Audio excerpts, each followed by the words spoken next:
प्रतिरोध के केस में ओम नामक वैज्ञानिक जो है, जिनका पूरा नाम था जॉर्ज साइमन ओम, उन्होंने एक नियम दिए थे। उसी नियम को कहा जाता है ओम का नियम। ओम का जो नियम है वह नियम कहता है कि जैसे कोई चालक पदार्थ है, कौन सा पदार्थ है, अगर उस चालक पदार्थ के तापमान में हम कोई परिवर्तन नहीं करते, यानी ताप को अचर रखते हैं, ताप को क्या रखते हैं, अचर रखते हैं, तब उसमें हम विद्युत धारा प्रवाहित करते हैं, तो उसमें प्रवाहित विद्युत धारा जो होगा उसमें आरोपित विभवांतर के समानुपाती होता है। जैसे नियम है, सो देखिए, यदि किसी चालक के ताप में कोई परिवर्तन न हो, तो कोई चालक है, उस चालक के ताप में कोई परिवर्तन न हो, यानी तापमान में कोई बदलाव न हो, ताप क्या हो, अचर हो, तापमान में कोई परिवर्तन न हो, तो उसमें प्रवाहित विद्युत धारा, प्रवाहित विद्युत धारा उसके सिरों के बीच आरोपित, उसके सिरों के बीच आरोपित विभवांतर के, आरोपित विभवांतर के क्या होते हैं, समानुपाती होते हैं, समानुपाती, यही ओम का नियम है। यानी इसका स्ट्रक्चर अगर देखा जाए तो आई समानुपाती है किसके, भी के, आई समानुपाती किसके है, यही हमको डिफिनेशन याद रखना है कि यदि किसी चालक के ताप में कोई परिवर्तन न हो तो उसमें प्रवाहित विद्युत धारा उसके सिरों के बीच आरोपित विभवांतर के समानुपाती होते हैं, अर्थात आई समानुपाती भी। जैसे ही हम यहाँ से समानुपाती का चिन्ह हटाएंगे तो यहाँ पे प्रतिरोध उत्पन्न होगा और वह भी बटा आर के बराबर होगा। एक फॉर्मूला बना आई बराबर भी बटा आर, इसी को अगर हम खंडित करें तो यहां से हम मान के चलिए बटा में 1 मारेंगे, भी में 1 से गुना करेंगे तो भी बराबर आई आर, भी बराबर, और यहां से हम आर निकालेंगे तो आर बराबर भी बटा आई, आर बराबर भी बटा आई, जहां आई बराबर हो गया कौन चीज, विद्युत धारा, विद्युत धारा, भी बराबर विभवांतर, ठीक है, आर बराबर हो गया आपका प्रतिरोध, क्या होगा, इसको रेसिस्टेंस इंग्लिश में बोलते हैं। आई बराबर क्या हो गया, प्रतिरोध।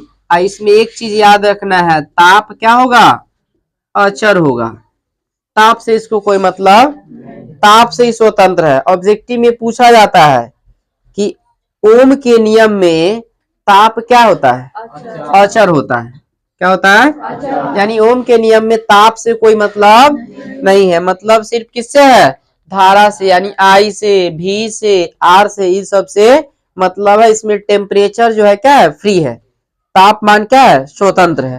तो इतना अगर हम लिख करके लिखते हैं तो ये आपका हो गया 2 नंबर के लिए, कितना के लिए, ओम का नियम है, इसका ही फॉर्मूला लिख देंगे, आई समानुपाती भी, आई है ये है, समानुपाती को हटाए तो इसके बीच में कौन आ गया, आर, आर मतलब होता है प्रतिरोध।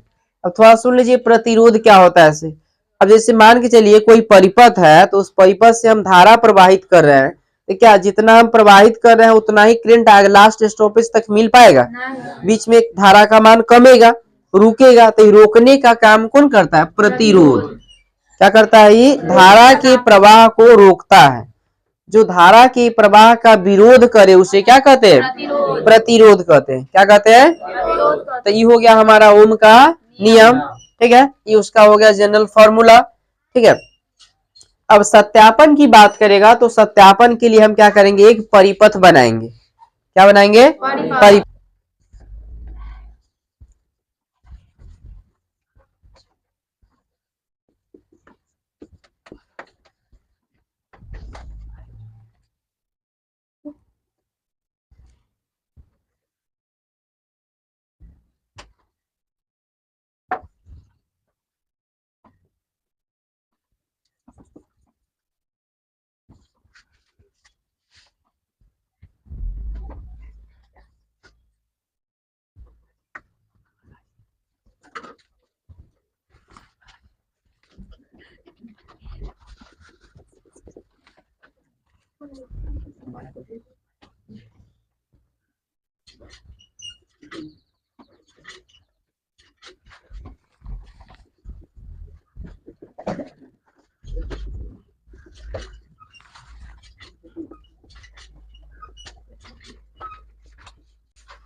देखिए सबसे पहले हम इसमें क्या किए हैं, एक स्विच लगाए हैं, उसके बाद इसमें एक ए मीटर को लगाए हैं जो श्रेणी क्रम में जुड़ा हुआ है। उसके बाद पी और क्यू के बीच जो यहाँ पे आप देख रहे हैं, इसमें हम क्या किए, एक नाइक्रोम का तार यूज किए। नाइक्रोम का पी और क्यू के बीच, पी से लेके क्यू के बीच में नाइक्रोम का तार जोड़ करके पी से क्यू को कनेक्ट कर दिए। उसके बाद पी और क्यू के बीच में समांतर क्रम में हम वोल्ट मीटर को लगा दिए। किसको लगा दिए? क्योंकि आप पढ़े हैं वोल्ट मीटर को किस क्रम में जुड़ा था? समांतर क्रम में। ए मीटर को श्रेणी क्रम में। तो हम क्या किए, अभी स्विच को जैसे ही हम क्या करेंगे, इसमें चालू करेंगे, स्विच को चालू करेंगे, तो जैसे ही स्विच को चालू करेंगे तब इसमें धारा प्रवाहित होना शुरू कर देगा। जैसी धारा प्रवाहित होगा तो ए मीटर इस परिपथ में प्रवाहित होने वाली धारा को मापेगा कि नहीं मापेगा? ए मीटर क्या करेगा, परिपथ में प्रवाहित होने वाली धारा को मापेगा। फिर जैसे ही करंट इससे आगे बढ़ेगा तो अब कहां से, पी से प्रवेश करके कहां निकलेगा करंट? क्यू के बीच। पी से प्रवेश करेगा, कहां निकलेगा? तो ये पी से क्यू के बीच को जो विभवांतर है, इसको कौन मापेगा? Volt meter मापेगा। यानी वोल्ट मीटर क्या करेगा, पी और क्यू के बीच के जो विभवांतर है उसको मापने का काम करेगा। और फिर यह करंट होते हुए फिर स्विच से कहां पर आ जाएगा, इलेक्ट्रोड के पास पहुंच जाएगा। तो इसमें क्या हुआ, जब इसको एक्सपेरिमेंट के थ्रू किया गया, जैसे हम यहाँ रूल्स में पढ़े कि I बराबर V बटा R होता है, तो यहाँ पे जब इसमें एक्सपेरिमेंट के माध्यम से जब इसमें धारा प्रवाहित किया गया, तब इनका रिजल्ट देखा गया कि इसमें हमेशा से विद्युत धारा का जो मान है वह उसके विभवांतर के कारण समानुपाती है। कैसा है? समानुपाती। यानी जैसे जैसे धारा का मान बढ़ रहा है वैसे वैसे विभवांतर का मान भी बढ़ रहा है। जैसे जैसे धारा का मान क्या हो रहा है, घट रहा है, वैसे वैसे विभवांतर का मान भी घट रहा है। यानी कि दोनों एक दूसरे क्या है, समानुपाती है। तो जब मतलब जॉर्ज साइमन ओम ने एक सेल रख करके देखे तो उनका परिणाम I बराबर V बटा R यानी आया। अब वो क्या किए, एक सेल के जगह पर वो 2 सेल, 3 सेल, 4 सेल रख करके इस एक्सपेरिमेंट को दोहराए, तो हर एक कंडीशन में इनका जो रिजल्ट था I और V का, वो हमेशा क्या हुआ, सेम आया। हमेशा से I बराबर V बटा R आया। तब वो क्या किए, लास्ट में देखे कि हम क्या करते हैं, विभवांतर को x अक्ष, विभवांतर को अब विद्युत धारा को y अक्ष पर रख करके ग्राफ खींच दिए। वो ग्राफ खींचे तो वह ग्राफ कैसा था, एक सरल रेखा। ग्राफ कैसा था? तो सबसे पहले हम सत्यापन में लिखेंगे। सबसे पहले हम इसमें लिए कौन कौन चीज, एक परिपथ बनाए, उस परिपथ में ए मीटर को श्रेणी क्रम में जोड़ दिए, वोल्ट मीटर को हम क्या किए, समांतर क्रम में पी और क्यू के बीच जो नाइक्रोम का तार लगा हुआ है उसमें वोल्ट मीटर को जोड़ लिए, एक स्विच लगा दिए। जैसी इस परिपथ को सब कंप्लीट करके स्विच को हम ऑन किए, अब इससे धारा प्रवाहित होना शुरू हो गया। सबसे पहले ए मीटर क्या माप लिया, धारा को मापेगा। वो ए मीटर क्या करेगा, वो धारा को मापेगा। फिर आगे करंट पहुंचेगा नाइक्रोम के तार में। ये तार किस चीज का है, नाइक्रोम के तार में। जैसे करंट पहुंचेगा तो अब इसको मापेगा कौन, वोल्ट मीटर। कौन मापेगा, वोल्ट मीटर। इस प्रकार से फिर यहाँ धारा पहुंचेगी। तो जब इस दोनों का रेशियो देखा गया, दोनों का अनुपात देखा गया, तो ये क्या था, समानुपाती था। क्या था, समानुपाती। तो इसमें हम लिख सकते हैं कि सबसे पहले हम क्या लिए, एक शुष्क सेल लिए। सर्वप्रथम हमने एक शुष्क सेल लिए, ठीक है।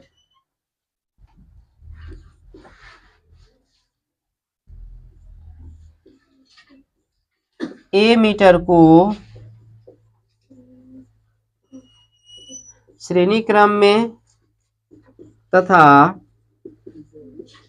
कौन सी का तार है? नाइक्रोम का। तथा नाइक्रोम का तार पी क्यू के बीच किसको जोड़ दिए हैं? वोल्टमीटर को। के बीच वोल्ट मीटर को कौन क्रम में? समांतर क्रम में। के बीच वोल्ट मीटर को समांतर क्रम में व्यवस्थित कर एक कथी लगा दिए? स्विच। एक स्विच लगा दिए। स्विच लगा दिए, इतना चीज इसमें है। स्विच को लगा दिए, स्विच में सब कुछ लग गया। अब हम क्या करेंगे? उसको ऑन करेंगे। जैसे ही उसको ऑन करेंगे अब इससे धारा प्रवाहित होना शुरू कर देगा। फिर पैराग्राफ चेंज करके लिखेंगे स्विच को चालू करने पर उस परिपथ में धारा प्रवाहित होने लगेगी। धारा प्रवाहित होने लगेगी, जिसे कौन मापेगा? जिसे एमीटर द्वारा मापा गया। किसके द्वारा मापा गया? एमीटर द्वारा मापा गया। तो इसमें क्या किया? एमीटर ए द्वारा धारा को क्या किया गया? मापा गया। उसके बाद फिर एमीटर से आगे बढ़ा तो कहाँ तक करंट पहुंचा? नाइक्रोम के तार में। तो नाइक्रोम के तार में जो करंट पहुंचा तो फिर क्या करेंगे? यहाँ पे एमीटर द्वारा मापा गया, पुनः नाइक्रोम के तार जो क्या है? P Q. पुनः नाइक्रोम के तार पी क्यू के बीच के विभवांतर को किसके द्वारा मापा गया? वोल्ट के द्वारा। वोल्ट मीटर के द्वारा। विभवांतर को वोल्ट मीटर द्वारा मापा गया और उसका अनुपात समान था, अर्थात I बराबर V बटा R। यानी कि उसका जो अनुपात था वो क्या था? समान था। ठीक है। अब फिर पैराग्राफ चेंज करके लिखेंगे, यहाँ लिखेंगे अब एक सेल के स्थान पर क्या की मतलब एगो सेल के स्थान पर 2 गो 3 गो 4 गो 5 गो, एक सेल के स्थान पर 2 सेल 3 सेल, उसके बाद 4 सेल तथा 5 सेल रखकर यह प्रेक्षण या प्रयोग किया गया। तो प्रत्येक बार विद्युत धारा तथा विभवांतर का अनुपात समानुपाती था। यानी एक सेल के जगह पे 2 3 4 5 सेल लगाया गया, फिर भी उसका अनुपात जो क्या था? I बराबर V बटा R ही था। I बराबर V बटा R। तो जब ये देखा गया तब इसको क्या किया? ग्राफ खींचा गया। इसका क्या किया गया? ग्राफ। तो ग्राफ खींचने के संदर्भ में क्या किया गया सो देखिए।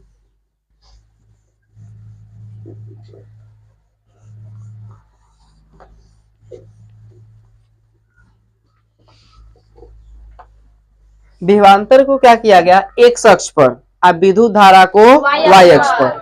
जैसे मान के चलिए ये हो गया कौन अक्ष, एक्स अक्ष, यहाँ लिख देते हैं एक्स, और ये हो गया कौन अक्ष, वाई, एक्स अक्ष हो वाई अक्ष। तो इस पे किसको रखा गया, एक्स अक्ष पर, एक्स अक्ष पे रखा गया विभवांतर को, अब वाई अक्ष पर विद्युत धारा को, किसको, विद्युत धारा को, विद्युत धारा को, यानी आई को, विद्युत धारा को रखा गया। अब इसके बीच ग्राफ खींचा गया, मान लीजिए 5 का सिंबॉलिक लिया गया, 5, 10, 15, 20, 25, 30। फिर यहाँ पे उसी टाइप से 5, 10, 15, 20, 25, 30, ठीक है। अब इसका जो ग्राफ जो खींचा गया,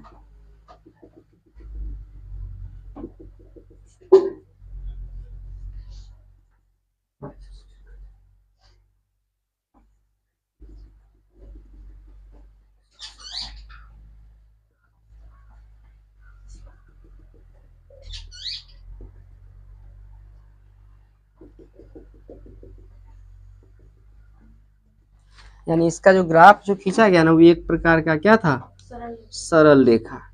कौन रेखा, सरल रेखा। यानी इससे भी पता चला कि विभवांतर और विद्युत धारा के बीच का जो ग्राफ है वो कौन सी रेखा है, सरल रेखा है। तो यहाँ पे हम लास्ट लिख देंगे, देखिएगा, जब विभवांतर को एक्स अक्ष, विभवांतर को एक्स अक्ष तथा विद्युत धारा को वाई अक्ष पर रखकर क्या खींचा गया, एक ग्राफ खींचा गया, एक ग्राफ खींचा गया,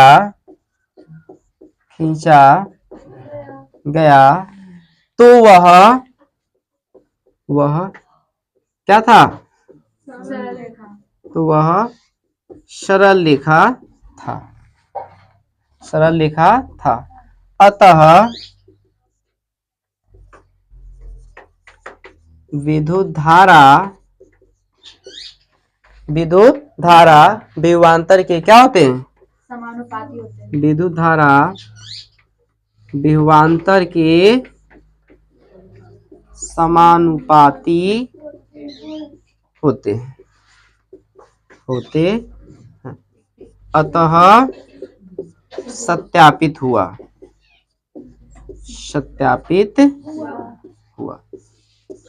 ये आपके एग्जाम के लिए ये क्वेश्चन जो है बहुत ही ज्यादा इम्पोर्टेंट है, खास करके 2026 के स्टूडेंट के लिए।